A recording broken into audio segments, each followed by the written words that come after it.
There's still a few more games out west, then a couple of games back home, then a couple on the road, and then poof, the NHL version of hockey is gone for a couple of weeks. That might matter. Good morning to you. Good Thursday morning. I'm Dejan Kovacevic of DK Pittsburgh Sports. This is Daily Shot of Penguins. It comes your way bright and early every weekday. If you're into football and or baseball, I also offer daily shots of Steelers and Pirates. The same place that you found this. Penguins are taking on the Ducks tonight in Anaheim, California. Our beat writer, Taylor Haas, is out there covering it for DK Pittsburgh Sports. She's got most of this trip. I'll be picking up the trip finale in Salt Lake City next week. Yesterday, on the show that Kyle Dubas does for the Penguins radio network, he had the following to say about the state of the Penguins are right now, including and reflecting the highly uplifting win in Los Angeles a couple nights ago. I'm going to quote him directly. If we're going to claw our way back into it again, you need to do so on this trip, because suddenly you get to the end and you've only got a few games. Then you're on the 2-week break. Then suddenly you're into March and it's decision-making time. End quote.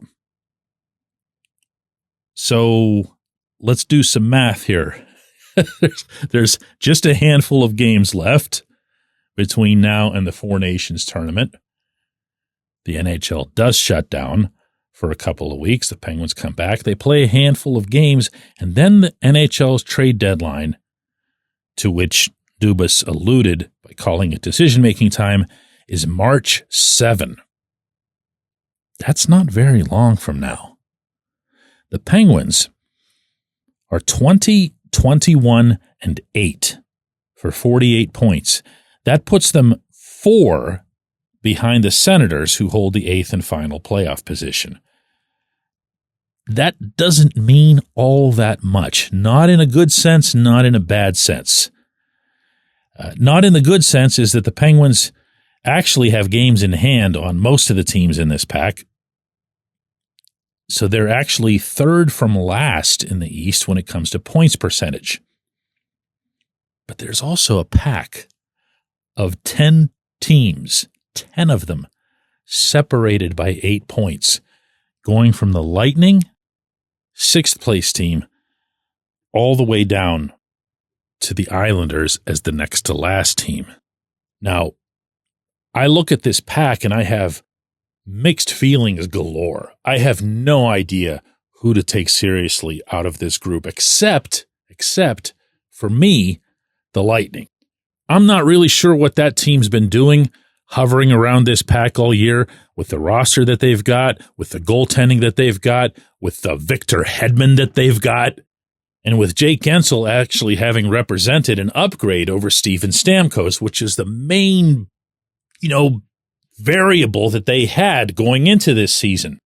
But I still keep waiting for the Lightning to poke up. We're now starting to see the resurrection of the Rangers, so they might be another one before long. But the rest of these teams, are you kidding me? Are you kidding me? Are you, the Blue Jackets are sitting there in 7th place? I mean, full credit to Dean Evason and everything they've had to overcome, including obviously off the ice, and further credit for doing it largely with one of the younger rosters in the league and Adam Fantilli and everything else that they're getting done there. But no, okay, no. The Canadiens? Come on. Didn't the Penguins put up 9 on them in their own building? Yeah, was it 9? I thought so. I don't take the Senators super seriously, even though they obviously went and upgraded their goaltending in a big way for the first time in a long time with Linus Ullmark. And from there, you're looking at a whole lot of Flyers and Islanders and so forth, and it's just, listen, it's a massive waste of time scoreboard watching, or for that matter, standings watching. And if you're the Penguins, and Brian Rust laid this out for me a few days ago, he said, we're not going to be focused on those teams unless we're facing them. And when we're facing them, then we're in that moment and we understand that that's a team that we have to beat. And not only beat them, but make sure that they're not coming away with a point. You need regulation wins against those kinds of teams. When the Penguins come back from this trip, they're going to have a bunch of those. They've got some Flyers, they've got some Rangers, they got some Devils. And those are games that they have to win like that. That's going to be really important. But to Dubas's point, it sure doesn't sound like he's going to have a whole lot of patience if they aren't solidly into this thing, in this picture, by the time the NHL takes the break for the Four Nations. Now, you can go back and forth all day on what it is that he might actually want to see happen, because he might want to have the option to continue pushing the plunger, a process that obviously began with the Jake trade and continued in a much, much smaller way, but no less certain, with the Lars Eller trade for future draft picks. He might want to trade Marcus Pettersson anyway, just so that he can get something for him before he leaves as an unrestricted free agent.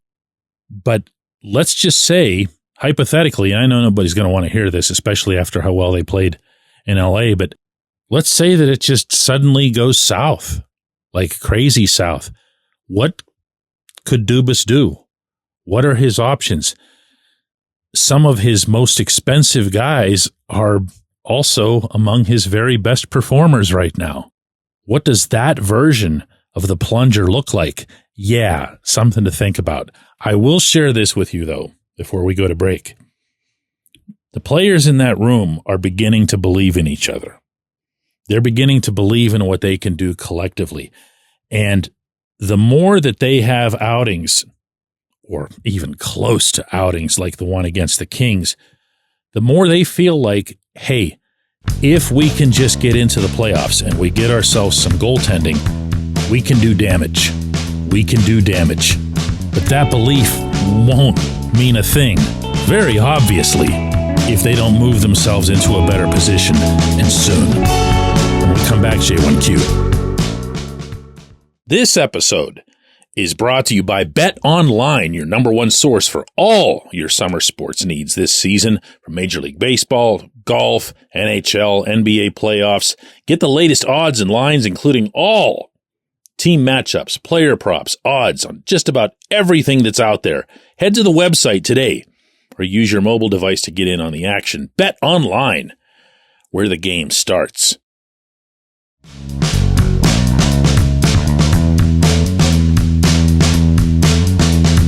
Today's J1Q comes from Daniel, and I love this. And I wish more people would ask stuff like this, because I'm the one who gets negligent in failing to bring it up on my own. Daniel says, DK, I've been listening to the Penguins Daily Shot for about a year and a half. This is my first J1Q question.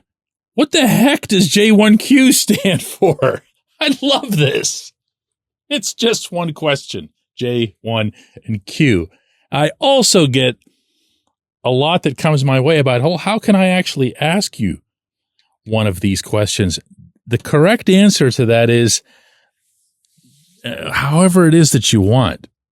The places that I check the most often are, first and foremost, our site. If it's on DK Pittsburgh Sports in our comment section, you've got an excellent chance of getting through. I check that first, and if I find something there, I don't go any further. However, if there isn't something there, or there isn't something that's, fresh and isn't getting repeated on the show, then I'll go to YouTube. And from there are also comment sections on Spotify. There's social media, although I put that one last. The only way that I'd rather not get them, candidly, is through email. That's a business email. I know it's easily found, but I have stuff that needs to get done there.